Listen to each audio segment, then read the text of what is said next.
honestly try to stay away from like trending topics that are anything involved with the media or entertainment unless it has something to do with women or mental health, and this just happens to be about both, okay? If you haven't been living under a rock, you would see everywhere on social media and the news that a lot of the athletes are stepping up and prioritizing their mental health. Okay, Simone Biles, Shakara Richardson, Serena Williams. I feel like I'm missing one. Naomi Osaka. Okay, these ladies are standing up and speaking out. And there are a lot of mixed reviews about it. You know, a lot of people are upset, but a lot of people are here for it. So I'm going to go ahead and give my 2 cents that nobody asked for, but you're going to get anyway, all right, on this topic. Hey everybody, my name is Sonia Star J, and welcome to Fully Loving Yourself. For what feels like ages, it seems, Black women especially have been trying to get the world, society, us, each other, to hear and understand that we are tired. We tired, okay? We're tired of being the backbone. We're tired of being the strength. We need a break, all right? And what I think is beautiful about this is that these are world-renowned athletes that people are watching, looking up to, expecting to do a job and perform, and they're like, nah, we tired. We're not doing it. We're not going to show up. We're not going to be puppets, and we're going to prioritize ourselves. And I had read that Simone Biles actually had endured a lot of abuse while, you know, in the Olympics from like different trainers and stuff like that. And what?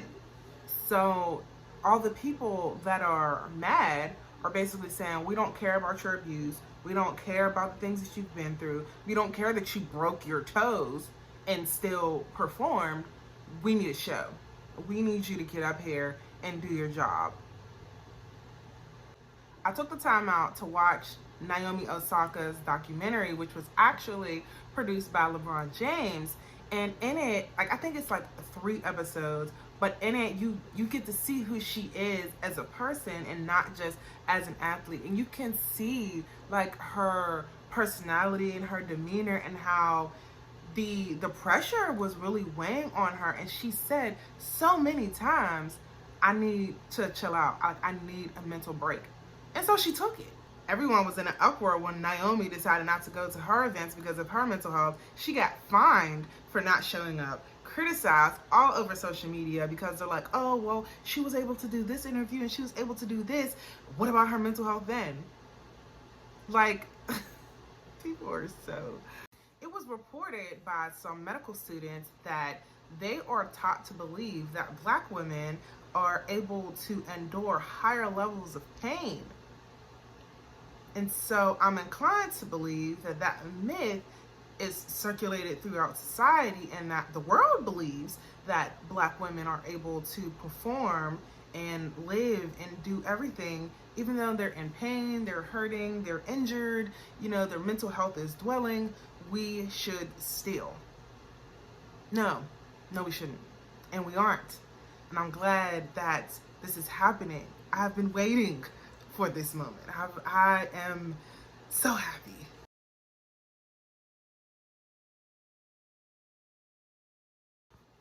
I remember when last year, or maybe the year before, whenever Summer Walker became, you know, a big thing, and she told, you know, the people and her fans that she had social anxiety, and people were like, no, you don't, because you do this and that, and how can you have social anxiety if you do this, and you're supposed to, you know, be nice to your fans and talk to your fans. Oh, okay, let me find out you are doctors. Let me find out, like, it's like people feel entitled to you irregardless of what you're going through. It's like, because I can't see your injury, it doesn't exist, therefore I still need you to be and do XYZ. I'm sorry, this is something that I'm so passionate about. Because they're standing up and speaking out, letting y'all know that y'all not gonna keep playing with us.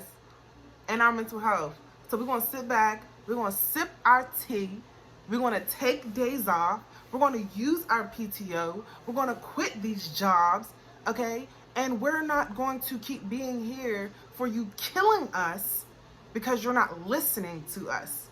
We're going to start listening to ourselves and okay, we're going to start listening to ourselves. We're going to start building our tribes. We're going to start doing our own research, doing things that are best for us, not adhering to these medicines, doing things that we feel are best for us, that are in our best interest, because obviously other people are not thinking about our best interest.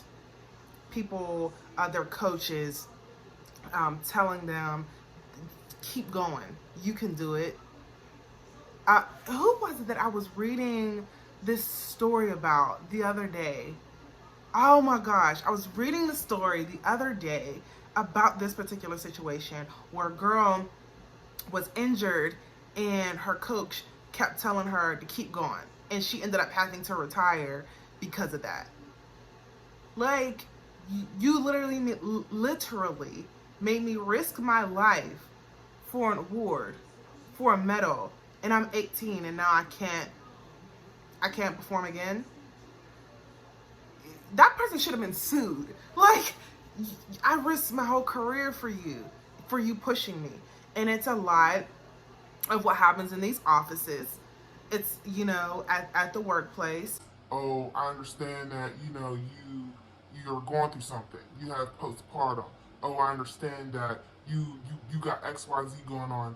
I still need you to show up. I still need you to come to work. And I get it. It's a business. Businesses have to be run. But at what expense? At the expense of us, really, at the end of the day. Because if we're crying and saying that we're in pain, it's look past. You go to the doctor and you're like, I'm feeling in pain. And they're like, oh, okay, well, just do this. You'll be okay. They're not listening. They're not listening to us, but we're standing up and we're making them listen. And I feel like the more we keep talking about it, the more we bring awareness to this, the more we keep putting our foot down and standing up for ourselves, they're going to have to make a change. Because realistically, what are they going to do without us? You know what I'm saying? And I feel like it was a slap in the face to Simone Biles, because she was told that they weren't going to, what was it? I'm not really, into sports and all that. But they said that they were not going to mark her the right way because the stunts and stuff that she was doing, her opponents weren't able to do. So they couldn't mark it as, anything. They couldn't give her points because she was doing things that other people couldn't do. So you degrade me, you assault me, you ignore me, and then you get mad because I don't want to do what you want me to do? How does that work? Make that make sense. The math ain't math then. Simone did speak with reporters and say that the reason why she opted out was because of something called the twisties, which it really sounds cute, but it's really not that cute. It causes the gymnasts or athletes to be disoriented, and it causes their brains to stop for a second, and they can't figure out where they're going to land. They're not in control of their bodies, and it's happened to her before. But this is something that is very harmful for athletes and gymnasts, and I could imagine so. She said that it might be because of stress, but she's not really sure. So she decided to opt out because that makes sense, right? Like, if you're not in control of your body and not control of your brain, and you don't know where you're going to land, anything could happen to you when you're up in the air, flipping around and around. Like, baby went home to her man, to her peace. And she said,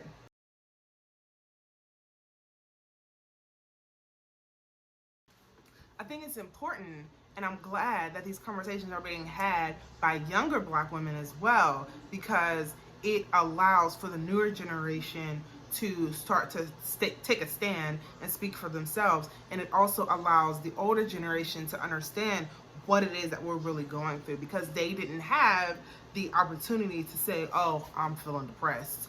Oh, well, my anxiety is just high today. Oh, I'm going to therapy. Like, no, they weren't as open. They weren't as transparent. They didn't believe in mental health as a thing overall. And so now that we're bringing so much attention and light to it, it's transformational. I'm encouraging you, take your PTO, use them off days. And if they won't let you use them, it might be time to start looking for something new, for a place that you're valued. You know, I know that's like few and far between, but I'm sure there's places out there. I work at a great organization. They prioritize our mental health, and as we should prioritize ourselves and our mental health. That's all I got for you guys today. If you are not subscribed, make sure you subscribe to my channel. Turn on the post notifications so that you never miss a beat. And I'll see you next time. Bye, guys.